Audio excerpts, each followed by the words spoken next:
பெருமிழலை குறும்பர் நாயனார் வரலாறை மிழலை நாட்டிலே குறும்பர் மரபிலே பெருமிழலையை தலைநகராக கொண்டு ஆண்ட ஒரு சிற்றரசர் ஆவார். இறைவனை அடைவதற்கு பல வழிகள் உள்ளன. அவற்றில் ஒரு வழி அடியார்க்கு அடியாராக இருத்தல். இதனை நாம் திருவிளையாடல் திரைப்படத்திலே ஒரு பாடலில் காணலாம். பெரிது பெரிது எது பெரியது என்று கேட்பின் பெரியது கேட்பின் எரிதவள் வேலோய் பெரிது பெரிது புவனம் பெரிது. புவனமோ நான்முகன் படைப்பு. நான்முகன் கரியின் உந்தியில் வந்தோன். கரியமாலோ அலைகடலில் துயின்றவன். அலைகடலோ குறுமுனியின் கையில் அடக்கம். குறுமுனியோ கலசத்தில் பிறந்தோன். கலசமோ பிடியில் சிறு மண். புவியோ அரணுக்கு ஒரு தலை பாரம். அரணோ அவளுடைய சிறு கை விரல் மோதிரம். உமையோ இறைவன் பாகத்தில் ஒடுக்கம். இறைவனோ தன் தொண்டர்தம் உள்ளத்தில் ஒடுக்கம். தொண்டர்தம் பெருமையை சொல்லவும் வேண்டுமோ என்று அந்த பாடல் முடியும். தொண்டரது பெருமை மிக அருமையானது. தொண்டர் பெருமையை பற்றி நம்முடைய திருமூலர் நாயனார் அவர்கள் தன்னுடைய திருமூல மந்திரத்தில் விளக்கமாக கொடுத்திருப்பார். அடியவர்க்கு அடியராக இருத்தல் ஒரு பெரிய நிலை. இந்த நிலையை உண்மையாக காட்டியவர் நம்முடைய பெருமிழலை குறும்பர் நாயனார் ஆவார். இவர் சுந்தரரை அணுகி அவரிடம் ஆசி பெற்று அதனால் அவர் அஷ்டமா சித்திகளை கொண்டு வந்தவர். அஷ்டமா சித்திகள் என்றால் எண்வகை சித்திகள். அனிமா, மகிமா, வகிமா, கரிமா, பிராப்தி, பிராகாமியம், ஈசத்துவம், வசித்துவம். அதாவது அனிமா என்பது அணுவினுக்கு அணுவாய் இருப்பது. மகிமா என்பது மலையை விட பெரியது. வகிமா என்பது காற்றை போல லேசாக பறத்தல். கரிமா கனமானது. பிராப்தி என்பது எல்லா பொருட்களையும் தன்வயப்படுத்துதல். பிராகாமியம் என்பது ஒரு உடலை விட்டு இன்னொரு உடலில் புகுவது. ஈசானித்துவம் என்பது நான்முகன் போன்ற தேவர்களையே அடக்கி வைப்பது. வசித்துவம் என்பது அனைத்தையும் அடக்கி வைப்பது. சரி, இது ஏன் கூடாதா என்றால் இது மனிதர்களுக்கு கூடும் ஒரு சக்தியாகும். அதாவது தாயுமானவர் ஒரு பாடலிலே சொல்லுவார், தணல் மீது நடக்கலாம், அனல் மீதும் நடக்கலாம், மத கரிகளை அடக்கி உண்ணலாம் என்று அவர் தெரிவிப்பார். நாமும் நம் பல சித்தர்களுடைய வரலாற்றிலே இதை அனைத்தையும் நாம் கண்டிருக்கிறோம். அனிமா சக்தியை பயன்படுத்தியவர் நம்முடைய பிருங்கி முனிவர். அவர் இறைவன் இறைவியை ஒன்றாக தரிசிக்க வேண்டாம் என்று சிவபெருமானை மட்டும் சுற்றி வர வேண்டும் என்ற நிலையிலே ஒரு ஈ போன்ற சின்ன வடிவத்தை எடுத்துக்கொண்டு சுற்றி வந்தார் என்பார்கள். மகிமா என்பது மலை போல இருத்தல். அனுமன் தன்னுடைய விஸ்வரூபத்தை காட்டுகிறான் இலங்கையிலே. ஆகவே அதுவும் சாத்தியமே. காற்றை போல இருப்பதும் சாத்தியம். காற்றை விட இலகுவாக காற்றிலேயே செல்லும் ஆகாய விமானத்தை கண்டுபிடித்த மனிதன் தன்னாலும் காற்றை போல வேகமாக ஓட முடியும் என்பதனை கண்டுபிடித்தவர்கள் பல சித்தர்கள். அடுத்து வேறு உடலில் புகலாம் என்பது நாம் அருணகிரியாருடைய வரலாற்றிலும் திருமூலருடைய வரலாற்றிலும் அறியலாம். மூலன் என்பவன் தன்னுடைய பசுக்கள் இறந்த பொழுது அதன் உடலிலே திருமூலர் உள்ளே புகுந்து அதன் பிறகு பாடல் பாடினார் என்பதனை நாம் அறிவோம். அதே போலவே நம்முடைய அருணகிரியாரும் கிளி உடலை எடுத்து மேலுலகம் சென்று பாரிஜாத மலரை பறித்து வந்தார் என்பதெல்லாம் நாம் அறிந்த சில கதைகள். அதுபோல நம்முடைய குறும்பர் நாயனாரும் பல அஷ்டமா சித்திகளை பெற்றவர்.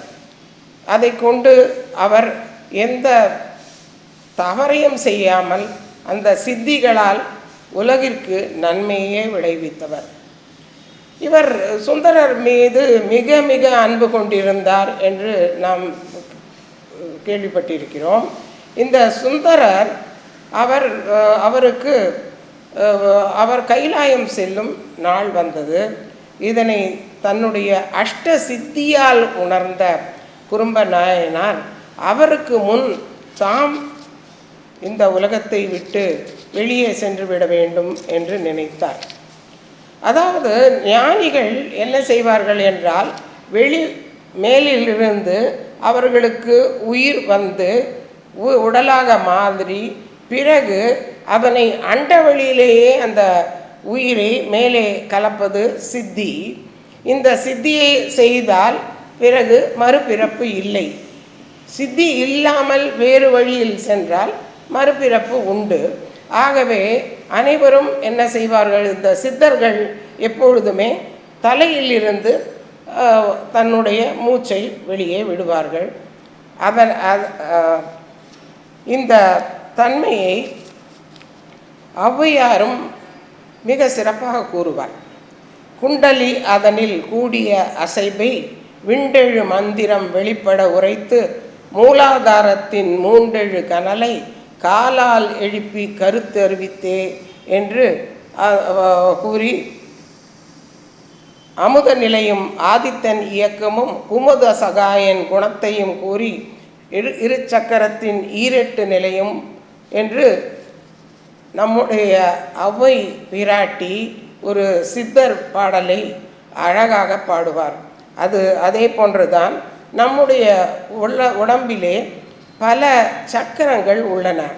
இந்த சக்கரங்களிலே சுவாதிஷ்டானம், மணிபூரகம், அநாதகம், விசுக்தி, ஆக்ஞை ஆகிய சக்கரங்களை கடந்து பிரமமந்திரம் என்ற நிலையை கபாலத்தை கடந்து உயிர் துறப்பதுதான் கபால மோட்சம் என்று கூறுவார்கள். சில சாமியார்கள் என்று கூறுபவர்களுக்கு இந்த சித்தி கிடைக்காது. ஆகவே என்ன செய்வார்கள் என்றால், அவர்கள் உயிர் உடலை விட்டு நீங்கியவுடன் தலையில் தேங்காயை உடைத்து கபால மோட்சம் என்று அளிப்பது கூட உண்டு.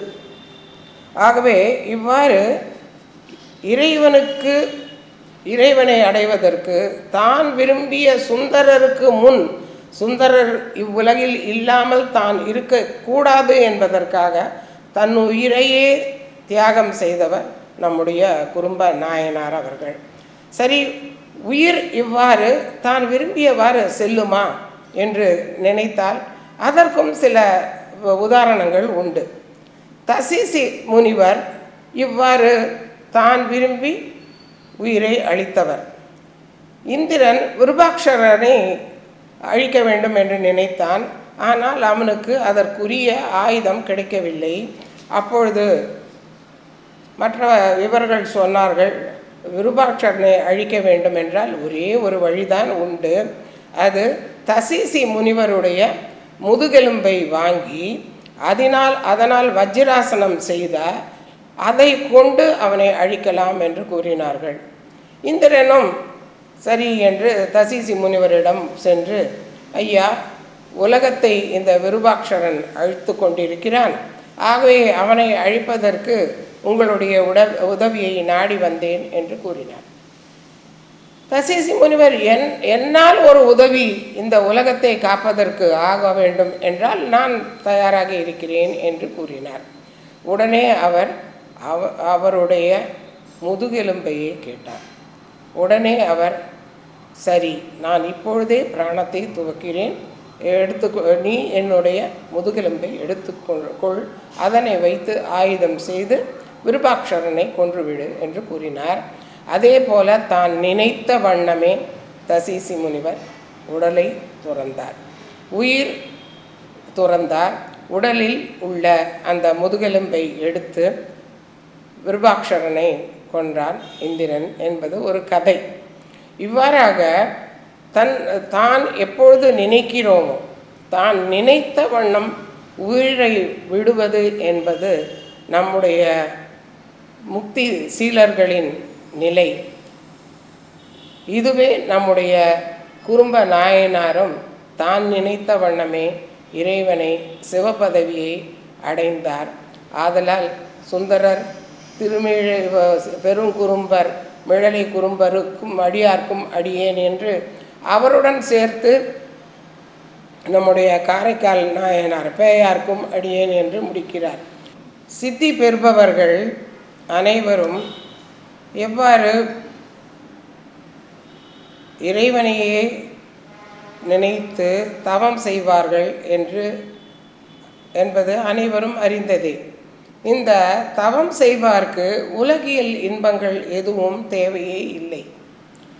இதைத்தான் குதம்பை சித்தர் கூறுகிறார். மாங்காய் பால் உண்டு மலைமேல் இருப்போர்க்கு தேங்காய்ப்பால் ஏதுக்கடி என்று குதம்பாய் தேங்காய்ப்பால் ஏதுக்கடி என்று பாடுவார்.